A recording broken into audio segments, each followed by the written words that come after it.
All right, next movie, Bone Tomahawk. This is directed by S. Craig Zoller. I have a synopsis here. Four men set out in the Wild West to rescue a group of captives from cannibalistic cave dwellers.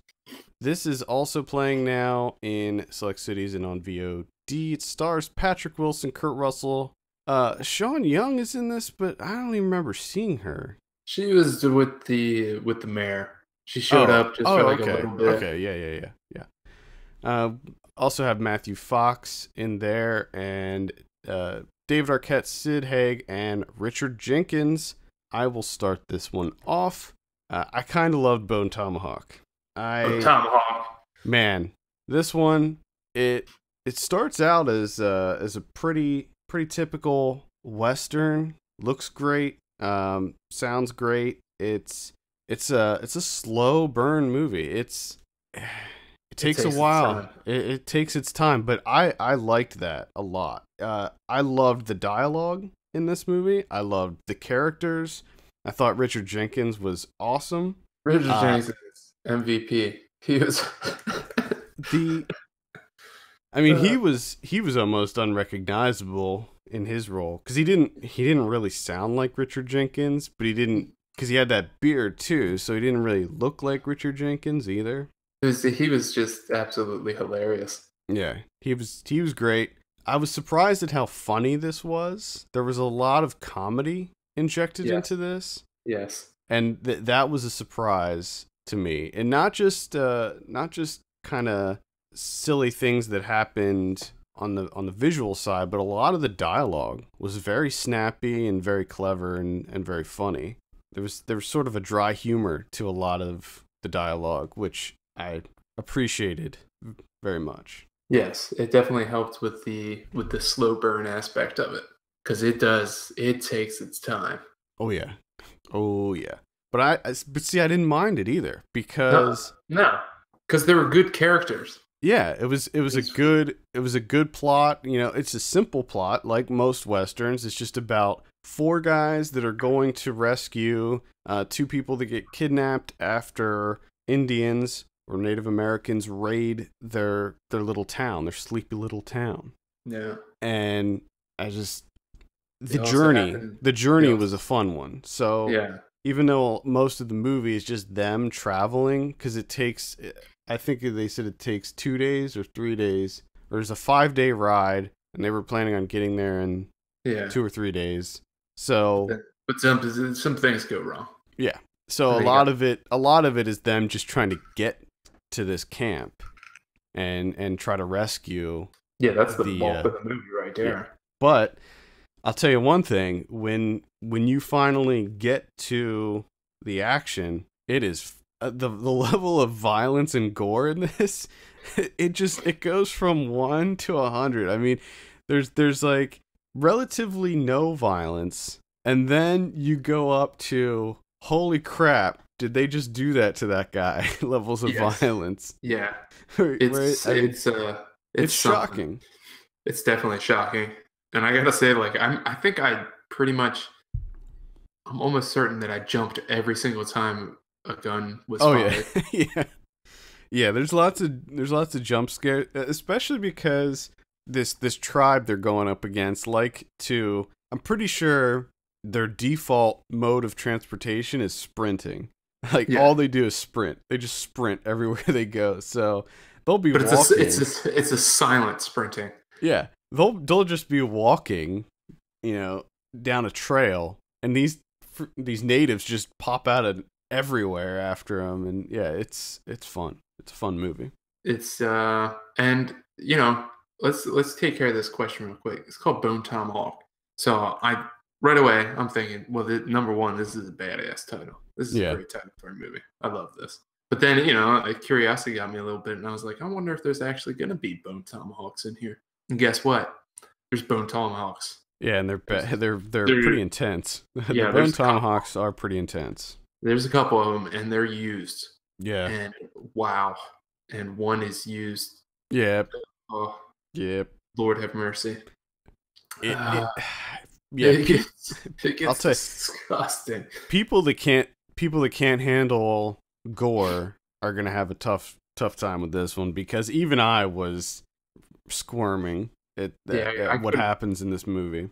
I couldn't watch a lot of that at the end there. It's really, really brutal, and it looks very real, and it sounds like the sounds that occur. You're just like, oh my god, because the sound in this movie is very crisp and clear. Couple of the just little minor scenes that I liked. I liked the scene when they were gearing up and they were all on their horses, and Kurt Russell just looks at Richard Jenkins and goes, "That is not a handsome horse." I don't know why, but that line really got me. And there's a lot of little lines like that, mostly spoken by Richard Jenkins. Just little throwaway just little lines here and there. And just everything about with like when you're first introduced to Jenkins, the whole soup tea thing. Mm-hmm. Yeah. Because it throws you, because the movie starts off so brutal. Mm-hmm.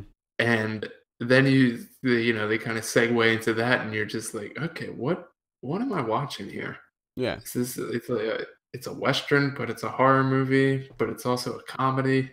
Yeah, it is definitely a genre mashup for sure. And then you have Jenkins when he's talking about that guy that he saw on two crutches. Yeah.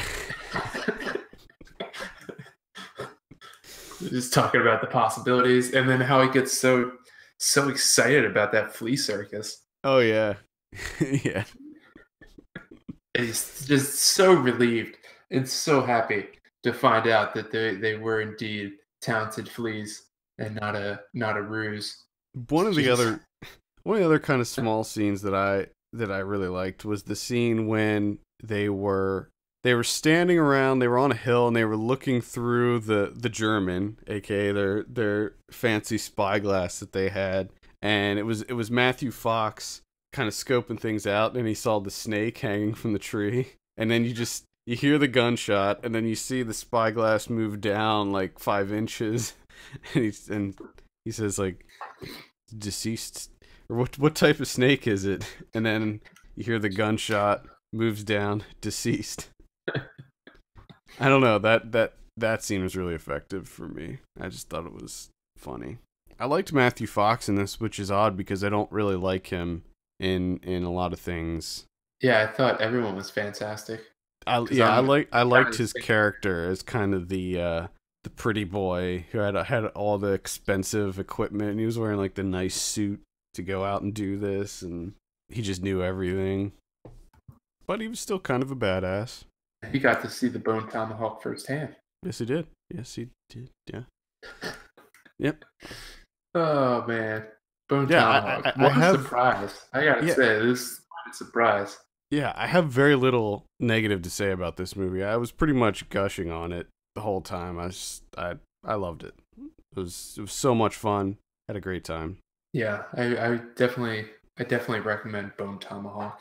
And just like this, thank goodness, because there's because you set the expectation pretty high with a title like that, and then you got that cast in there, and you're just like, oh man, I hope this turns out to be good, and it sure does. Yeah, and Kurt Russell coming. I mean, I haven't seen Kurt Russell in quite a while.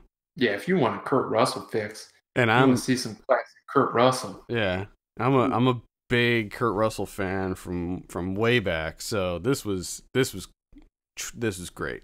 It's great to have him back in this type of role where he's kind of a badass. He's kind of a badass.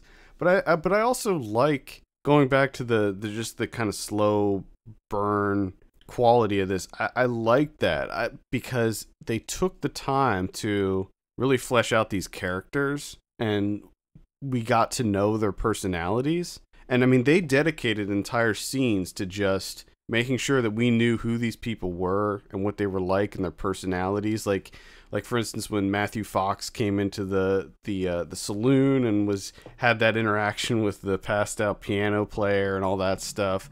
Like, that was stuff that didn't have to be in the movie. It's good, provided good background. Yeah, it helped us understand who that character was and a little bit more about the town. And I thought that was great. It was just a nice touch to add that level of detail to the movie overall and to all these characters. So yeah, Bone Tomahawk comes highly recommended from me. I had a great time with it, and it's just and it's got a great poster too. I don't know if you saw that poster. Badass. And I'm sitting here looking at IMDb, wondering why the hell they went with that one. Yeah, I don't know. That's Come like on. the generic, yeah, badass Kurt poster. Just, you know, Kurt Russell looks kind of crestfallen in that one. Yeah, he does. So looking down at the poor guy. It's just like, oh, geez, what we get ourselves into. Yeah, I know you guys. I know what's gonna happen to you guys, and it ain't pretty. All right, let's go ahead and give some scores to Bone Tomahawk. I'm gonna give this one an 8 out of 10. I had a feeling that's where you're going to go with it, and I think I might be right there with you. I think I'm gonna have to go an 8. There you have it. Double 8s on Bone Tomahawk. Check it out. It's absolutely worth a look. I don't know how many times I said out loud, "Sweet Jesus."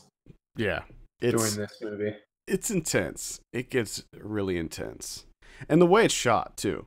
The way that the action plays out. There's a little bit of a skirmish that occurs between Richard Jenkins and Kurt Russell and 2 of the natives, and just that kind of little skirmish that happens. It's very fast, and it's just really kinetic, and it almost reminded me of, I don't know, I guess kind of Tarantino-esque, especially the scene early on when Kurt Russell, and this is not a spoiler, this happens at the very beginning, but he shoots David Arquette in the leg, and just how that kind of plays out, how it's like really fast. It feels like a Tarantino movie, which is kind of unfortunate because this comes out the same year as The Hateful Eight, which also stars Kurt Russell. And I'm pretty sure that this is going to instantly get forgotten as soon as The Hateful Eight comes out. Yeah, unfortunately. I mean, the good thing is that there's at least a little bit of time in between them. So yeah, hopefully, got some space in between there. Yeah. Hopefully people will check this one out.